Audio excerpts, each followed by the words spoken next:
Haya, tunashukuru sana msikilizaji wetu kutoka pale Ruvuma na msikilizaji kutoka pale mkoani Mtwara na wewe ambaye huko hapa mkoa wa Lindi. Hii ni Barazani na kila Ijumaa tunakuwa na kipindi hapa cha maudhui ambayo yanahusu masuala mazima ya kuwa salama mtandaoni, ama tunasema ni maudhui ya kuwa huko mtandaoni. Na hapa tumedhaminiwa basi na ubalozi wa Marekani. Na leo tunazungumza kuepuka kudhalilishwa mtandaoni na hadharani ya chuki. Maelekezo hayo yapo na sasa tuzungumze hapa. Kudhalilishwa mtandaoni na hadharani ni matatizo yanayoongezeka kwenye mitandao ya kijamii na yanaathiri watu binafsi na jamii. Yanaweza kusababisha madhara ya kihisia, uharibifu wa sifa na hata madhara ya kisheria. Sasa ni muhimu tukupe elimu hii, jinsi ya kutambua, kuzuia na kujibu kudhalilishwa mtandaoni, huku tukikuza utamaduni wa mtandao wa heshima na usalama. Sasa ukielewa kudhalilishwa mtandaoni ni kudhalilishwa mtandaoni kwa lugha zile ambazo sio nzuri, kama ni matusi, vitisho, dhihaka au tabia mbaya inayolenga mtu mtandaoni. Inaweza kutokea kupitia posti zile ambazo tunaposti na maoni kwenye mitandao ya kijamii. Mtu anaweza kaandika tu, bwana Taufiki wewe ni hivi na hivi na vile, kitu ambacho kinaweza kukufanya wewe usijisikie vizuri. Ujumbe wa kibinafsi na barua pepe, mtu anaweza kukutumia kwenye email yako maneno ambayo hayafai. Lakini kuna ambao wanatumia akaunti za bandia zinazotumika kushambulia mtu, na hiyo inatokea sana sasa hivi. Mtu akitaka kushambulia nitakufikiaje, anaanza kutengeneza akaunti fake nyingi, anakushambulia. Lakini kuna masuala ya kusambaza taarifa za uongo na uvumi. Mtu anakusambazia tu, anakuzushia, unashangaa hili nalo limetokea wapi? Kuna habari ya kushiriki picha au video za kibinafsi bila idhini, na hiki tumekiona sana. Unajikuta wewe video zako za faragha ambazo zilikuwa uzione wewe labda na mumeo ziko kwenye mitandao ya kijamii. Hiyo nayo inakuwa ni masuala ya connection. Hayo ndio kwa mambo ambayo sio mema kabisa ambayo yanatokea mtandaoni. Sasa madhara ya kudhalilishwa mtandaoni, waathirika wanaweza kuteseka kwa wasiwasi, unyogofu au kupoteza heshima. Ukishona jamani, hii picha yangu mimi, lakini mbona niliipiga kwa nia njema tu, kwa mazungumzo mazuri, ndio ishatokea unaanza kuhangaika. Wengine wanachukua hatua mbaya zaidi, na baadhi wanaweza kujihisi wasio salama, hasa ikiwa taarifa zao za kibinafsi zimejulikana. Unajikuwa kila saa unajikuta una wasiwasi, una machungu, uelewi watu kumbe wamkusababishia. Na katika hali mbaya, kudhalilishwa mtandaoni kunaweza kusababisha majeraha au kujizuru.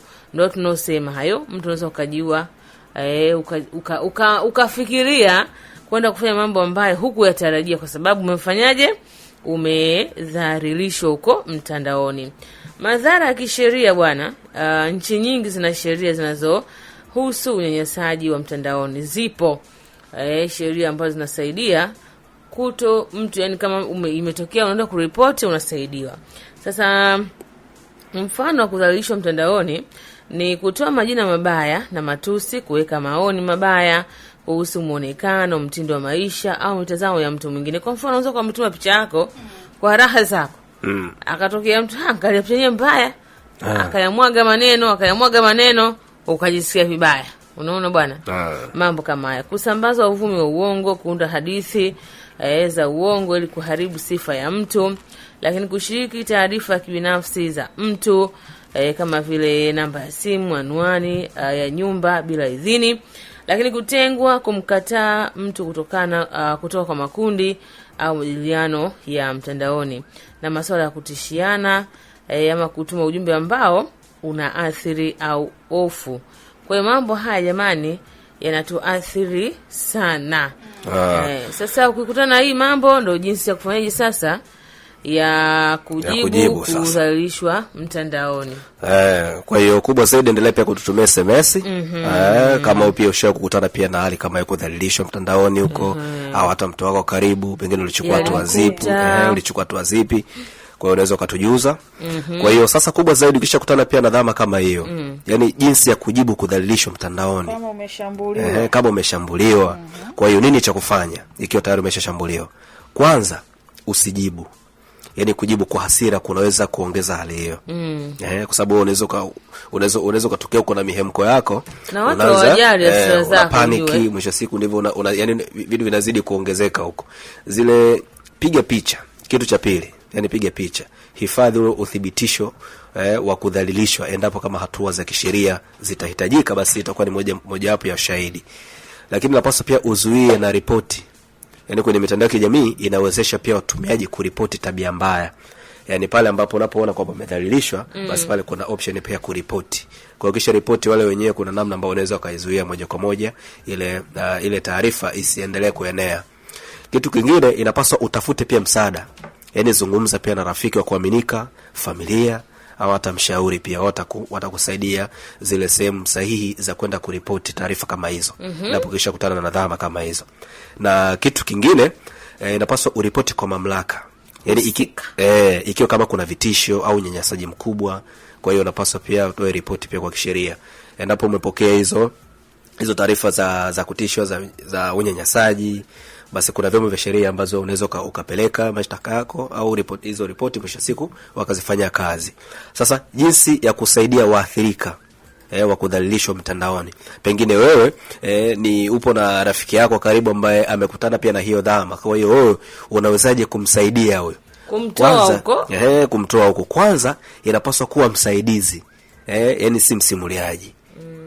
Yani kwamba unaweza kuwa umeletewa jambo, wewe unaanza kusimulia. Bana kwa hivi. Na wengi ndio tuko hivyo. Acha nikuta hiyo. Baada kusaidia. Kwa hiyo wewe unapaswa uwe msaidizi. Yani unapaswa useme neno moja, yani useme neno dhidi ya kudhalilisha huko mtandaoni ambapo unaposhuhudia. Lakini kitu kingine, unapaswa utoe msaada. Mwambie mhanga kuwa sio peke yake. Na kumwelekeza sehemu sahihi. Kwa hiyo unapaswa pia kuhimiza ripoti. Yani wasaidie kuripoti swala hilo kwa majukwaa au hata mamlaka husika. Mtu amepokea SMS za vitisho huko, amefanywa, anakutana pia na mambo ya ukatili. Kwa hiyo hakikisha unamwelekeza sehemu sahihi za kwenda kupata msaada. Sasa kitu kingine, ripoti kudhalilishwa mtandaoni kwenye mitandao ya kijamii, kwa sababu kwenye mitandao mingi huwa inakuwa pia na kipengele cha ripoti. Mfano kwamba kwa upande wa Facebook pamoja na Instagram, ripoti ya machapisho pia zile mabaya au zuia watumiaji, kuna ile sehemu ipo. Kwamba bwana ripoti machapisho mabaya au zuia watumiaji, hiyo option pia ipo. Na kwa upande wa Twitter kuna ripoti tweet au ujumbe wa moja kwa moja ambao unaovunja sheria, pia na hiyo option pia ipo. Kwa hiyo ukiona kama hiyo taarifa ambayo imepostiwa inakulenga wewe na imeleta pia udhalilishaji, basi unairipoti moja kwa moja. Inaweza kafutwa ile post au la kufungiwa moja kwa moja ili watu wengi wasione. Na kwa upande wa WhatsApp kuna zuia na ripoti mawasiliano yanayojumuisha chuki au vitisho, pia nayo pia ipo. Kwa hiyo kuna kukuza pia positivity pamoja na heshima mtandaoni. Yani hapa kuhamasisha mawasiliano ya heshima. Kwa hiyo fikiria kabla ya kuposti. Je, ungeweza kusema haya uso kwa uso? Yani mfano kama mtu amepostiwa, yani kabla hujaanza kutoa hizo lugha mbaya, yani unaanza kufikiria endapo ukikutana naye uso kwa uso, yani hicho kitu unachotaka kukitype au kucomment, unaweza kumwambia ukikutana naye. Kwa hiyo ukifikiria ukiona bwana hiki kitu sio kizuri, basi unaacha, usifanye. Lakini kitu kingine ni kutokubaliana kwa heshima. Yani ni sawa kuwa na mitazamo tofauti, lakini heshima pia kitu muhimu sana. Kitu kingine napaswa pia uepuke lugha ya hasira. Yani maneno yanaweza kuumiza kama vile madhara ya kimwili. Unaweza kutamkia mtu yani lugha fulani vibaya, mwisho siku yani kikaa muda wote inazidi kumuumiza. Kwa hiyo hakikisha basi unaepuka zile lugha mbaya ya hasira. Wewe nakuambia kwamba usifanye jambo ukiwa na hasira. Mwisho siku baadaye zikishaisha unaanza kutafakari, hiki kitu nimefanya mimi hiki. Kwa hiyo sasa kuna njia za kuunda jamii chanya mtandaoni. Cha kwanza ni kushiriki maudhui ya kuhamasisha pia na yenye msaada. Kwa hiyo hakikisha basi yale maudhui sahihi ya kuhamasisha pia mambo msaada na mambo ambayo yanapaswa kushiriki. Lakini pia yani kushiriki ni kushare, yani ukiona kuna jambo fulani hivi ambalo linahamasisha pia maudhui na kuhamasisha pia mambo yenye msaada, basi yale ndo mazuri pia kushare. Lakini pia inapaswa kupongeza na kusaidia pia wengine huko mtandaoni. Kukutana na mtu ambaye pengine yupo na changamoto kama hizo, basi unamsaidia. Lakini vile vile shiriki pia majadiliano kujenga badala ya kubishana. Kuna yale mambo ambayo huwa yanajenga. Kwa hiyo kwenye kujenga mnaanza kubishana. Bwana sio hivi, mambo yanakuwa ni mengi. Kwa hiyo kubwa zaidi pia inapaswa uwe unasimama dhidi ya, yani unasimama kwa hadharani dhidi ya chuki. Kwa ripoti maudhui ya matusi. Unaona taarifa ambazo sizo za matusi, kwa hiyo unasimama unazikemea vitu kama vile. Kwa hiyo unaweza kuwa unajiuliza kwamba hii hadithi ya chuki ni nini? Kwa hiyo hii hadithi ya chuki yani ni chuki ya maneno au vitendo ambavyo vinavolenga mtu kwa sababu ya aidha kabila, asili ya kitaifa au taifa. Unaweza kuangalia bwana huyu Makonde tu huyu ana jambo gani huyu? Kwa hiyo hapo unakuwa mbagua. Unaweza kukimbilia kwenye dini. Bwana huyu dini yake si fulani tu huyo. Kwa mwisho siku inakuwa mambo ambayo sio mazuri. Jinsia au hata mwelekeo wa kijinsia, ulemavu au hata hali ya kiafya.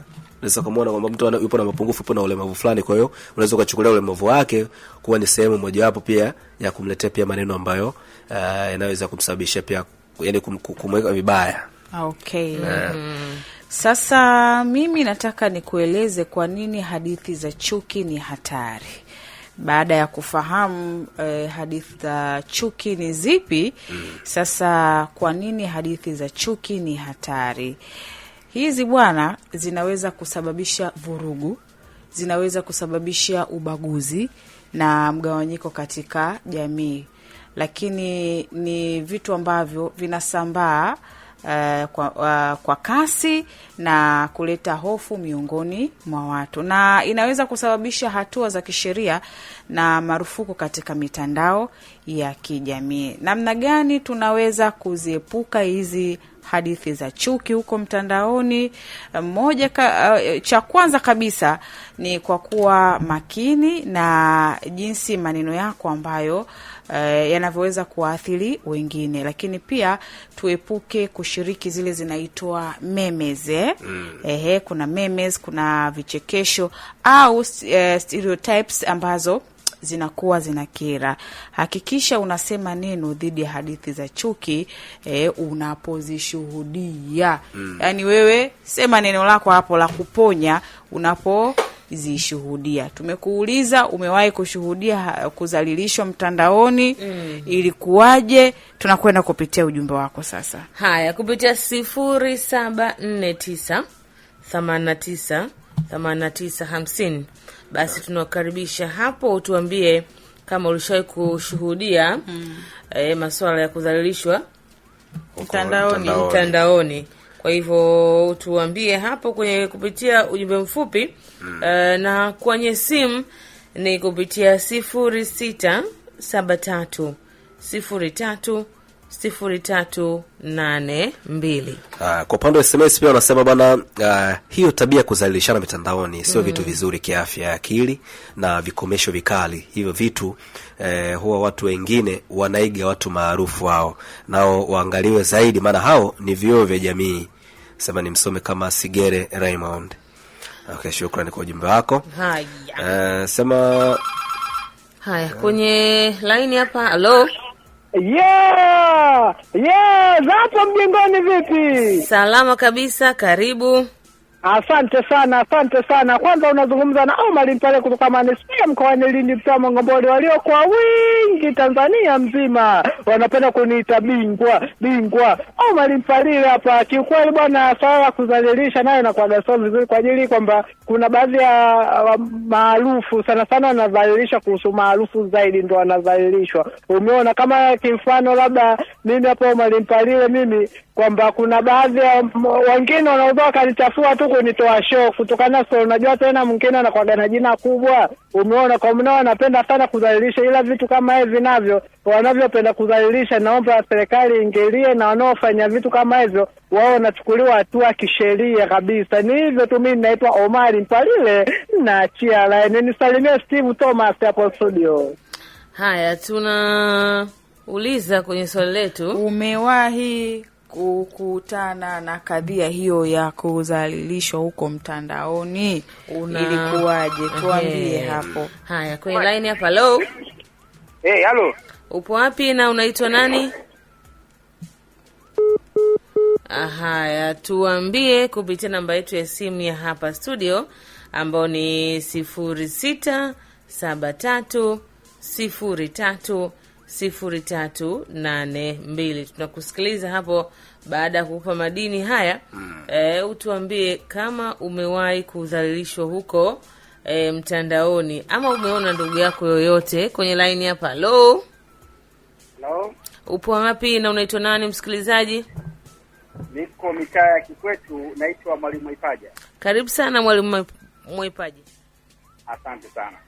Binafsi mimi sijawahi kudhalilishwa mtandaoni, isipokuwa nimeona watu mbalimbali wakidhalilishwa mtandaoni.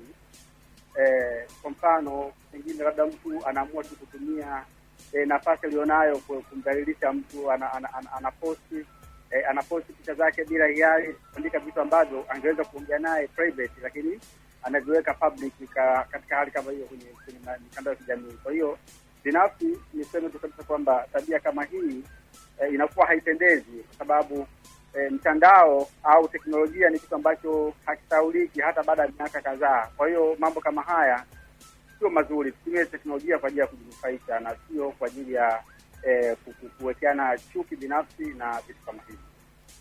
Shukrani sana Mwalimu Mwaipaja kutokea pale Kikwetu Lindi. Isa Mauti kutoka Rondo Chipondo asema kwa upande wake hajawahi kudhalilishwa, lakini watu wanaodhalilisha watu wengine basi wachukulie hatua kali za kisheria. Okay, shukrani sana. Sinani Likombora maarufu kama Star Kusini kutoka Liwale pale na Ngando asema bwana, serikali watu asema iendelee pia kuwashikilia kwa wale watu ambao huwa wanadhalilisha wengine. Kwenye line hapa. Hello. Habari sasa. Salama, upo wapi na unaitwa nani msikilizaji wetu? Naongea na Msoma Chupa kutoka yale Mangirikiti. Mangirikiti Liwale. Haya, naona mambo yake haja. Kuna SMS dimisha SMS ya Piskali hapa. Anaitwa Piskali kutoka Kikwetu. Mama Azmina sema tabia za kudhalilishwa mtandaoni si vizuri. Huo ni kama ukatili wa kijinsia ambao watu wanafanyiwa au vipi? Ambao watu wanaendelea kufanyiwa huko. Wengine wanaufanya kama umbea hivi sasa hivi, lakini tunadhalilisha wengine na watu wanakuwa hawako sawa sawa, na kuna wakati mwingine kuna matukio yanatokea ni kwa sababu tu ya haya mambo. Sisi tunasema kwamba tunahitimisha ya kwamba tuendelee kuwa salama mtandaoni, Ndio. Kwa sababu mitandao haimaanishi kwamba watu tusiwe salama. Tujiheshimu tukiwa mitandaoni. Tusifanye vile vitu ambavyo vitawaumiza watu wengine, kwa sababu kimuumiza mwingine, kumbuka pia jamii yake inasemaje, na mambo yakawa namna hiyo.